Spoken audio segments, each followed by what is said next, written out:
पाकिस्तान की आर्मी को एक बहुत बड़ा झटका दिया है बलूचिस्तान लिबरेशन आर्मी ने। लगभग 18 पैरामिलिट्री के पाकिस्तान सोल्जरों को उन्होंने एक बस में छलनी कर दिया है। बिल्कुल जो बलूचिस्तान लिबरेशन आर्मी है वो बलूचिस्तान की एक इंडिपेंडेंट आर्मी है और वो पाकिस्तान से और चाइना से लगातार कन्फ्लिक्ट करते आ रहे हैं। और बहुत छोटा सा आर्मी है ये, बहुत छोटे बहुत कम लोग हैं इस आर्मी में, लेकिन पाकिस्तान की पूरी आर्मी पर ये लोग भारी पड़ रहे हैं। और जैसा कि आपको पता ही होगा, पाकिस्तान जब भी कुछ ऐसा हादसा होता है हमेशा कुछ कम नंबर्स बताता है। इस बार उन्होंने बताया कि 18 पैरामिलिट्री के उनके जो सोल्जर्स हैं वो मारे गए हैं। हुआ क्या है ये मैं आपको स्टेप बाय स्टेप बताता हूं। सबसे पहले तो ये जो पाकिस्तान का मैप है ये आप देख लीजिए। ये है वो रीजन, इसे कहते हैं कलाट रीजन। ये बलूचिस्तान पाकिस्तान को कनेक्ट करने वाला रीजन है। देखिए दोस्तों, ये बहुत इंपॉर्टेंट रीजन माना जाता है पाकिस्तान में। क्यों?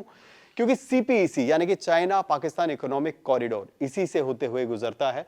यहीं से वो कॉरिडोर नीचे ग्वादर पोर्ट की तरफ आता है, जहां पे चाइना एक तरीके से प्रेजेंटली जियोपॉलिटिकली अपना कब्जा करने की ओर चल दिया है और पाकिस्तान भी उसमें चाइना का फुल सपोर्ट करता है। लेकिन बलूचिस्तान जो है वो चाइनीज लोगों से, चाइनीज आर्मी से बहुत ज्यादा नफरत करते हैं और वो चाहते नहीं कि चाइनीज आर्मी उनके एरिया में और ग्वादर पोर्ट तक पहुंचे। इसीलिए अभी रिसेंटली क्या हुआ कि रात का सफर कर रही थी पाकिस्तान के कुछ आर्मी थी। यहां पर मंगोचर कलाट डिस्ट्रिक्ट में ही एक एरिया पड़ता है, वहां पर बीएलए ने एक रोड ब्लॉक लगाया था। रोड ब्लॉक में तो पाकिस्तान के मेन लैंड से ये बलूचिस्तान की तरफ जब पैरामिलिट्री के सोल्जर्स गए तो उन लोगों को रास्ते में रोक लिया गया और 18 से 20 वो सोल्जर्स थे और जो बीएलए के सोल्जर्स से करीबन 70 से 80 सोल्जर्स थे। उन्होंने पाकिस्तान के इन सोल्जर्स को चारों ओर से घेरा और उसके बाद उनके ऊपर धड़ाधड़ फायरिंग कर दी। और उस फायरिंग के बाद ये रिपोर्ट्स आई कि अगले दिन सुबह करीबन 18 पाकिस्तानी पैरामिलिट्री सोल्जर्स जो हैं वो मारे गए हैं। मैं आपको बहुत इंपॉर्टेंट बात बता देता हूं इसी से रिलेटेड। चाइना के बहुत सारे वर्कर्स भी रिसेंटली पाकिस्तान में मारे गए थे। अक्टूबर 2024 में 2 चाइनीज वर्कर्स मारे गए थे। चाइनीज डिप्लोमेट्स पे हमला हुआ। पाकिस्तान में बहुत रेगुलर तौर पे जो ये हमले हैं ये होते रहते हैं। मतलब ऐसा हो चुका है कि पाकिस्तान को तो उनका तो रोज का हो गया है। उनको तो अब आदत पड़ गई है रोज में ऐसे कन्फ्लिक्ट्स, ऐसे बमबारी देखने की। लगभग 2024 की बात अगर मैं बताऊं तो 444 टेररिस्ट अटैक्स पाकिस्तान ने बताए थे, अपने नंबर्स बताए थे और ये नंबर्स गवर्नमेंट ने डिक्लेयर किए थे। तो सोचिए, गवर्नमेंट के डिक्लेरेशन से के अलावा कितना कुछ पाकिस्तान जो है वो छुपाता है। अगर 444 बता रहे हैं तो कितने हो सकते हैं वो नंबर। उसके अलावा 685 लोगों की मौत हुई थी पाकिस्तान के सोल्जर, पाकिस्तान की आर्मी से इन टोटल अटैक्स में।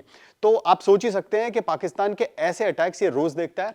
हालांकि इस अटैक के बाद चाइना ने, शी जिनपिंग ने शहबाज शरीफ को लताड़ लगाई है, क्रिटिसाइज किया है कि आप चाइनीज वर्कर्स की और सीपीईसी की देखभाल नहीं कर सकते, आपकी आर्मी में इतनी रिस्पॉन्सिबिलिटी लेने की अभी नहीं है, तो आप जो है चाइनीज की एक प्राइवेट मिलिशिया को वहां पे एंटर करने दीजिए। और सीपीईसी यानी कि चाइना पाकिस्तान का ये जो इकोनॉमिक कॉरिडोर है, हालांकि इसको सिर्फ एक नाम इकोनॉमिक कॉरिडोर दिया जा रहा है, लेकिन चाइना इसको स्ट्रेटेजिकली देखता है। चाइना जैसे कि प्राइवेट मिलिशिया को चाहता है कि वो पाकिस्तान में एंटर करे, लेकिन इसके खिलाफ डोनाल्ड ट्रंप और नरेंद्र मोदी, हमारे प्रधानमंत्री, दोनों ने ही इसके खिलाफ एक स्ट्रेटेजी तैयार करने की सोची है। क्योंकि डोनाल्ड ट्रंप भी नहीं चाहते कि चाइना पाकिस्तान में आए और एक स्ट्रेटेजिक बेस बनाए और कहीं ना कहीं वो डोनाल्ड ट्रंप के बिजनेस पे असर डालेंगे। डोनाल्ड ट्रंप की जो रणनीति है दुनिया को लेकर, जो उनकी सोच है, उस पर असर डालेंगे। यहीं इंडिया भी इस चीज को लेकर पहले से ही रिवोल्ट कर रहा है, पहले से ही उसके अगेंस्ट है। इंटरनेशनल फोरम्स में भी इंडिया ने इस बात को कई बार दोहराया है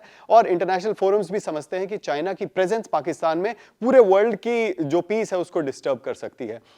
देखिए, ये सारा जो इसका लबो-लुआब है वो ये है कि पाकिस्तान इस समय पर बिल्कुल कंगाली के जो कगार पे है, वो तो है ही, इकोनॉमिकली बहुत ज्यादा वीक है, लेकिन उनके ऊपर डेली अटैक्स, ऐसे कन्फ्लिक्ट हो रहे हैं जो हर बॉर्डर से, चाहे वो अफगानिस्तान का बॉर्डर हो, चाहे वो बलूचिस्तान के जो इंटरनल, ये पाकिस्तान का खुद का मेनलैंड है, उसमें भी अगर ऐसे अटैक्स हो रहे हैं तो पाकिस्तान ऐसे अटैक्स और अपनी इकोनॉमी पे इतनी लताड़ कब तक झेल पाएगा। ज्यादा वीडियो देखने के लिए और अच्छी वीडियोस और इंफॉर्मेशन लेने के लिए आप देखिए India.com।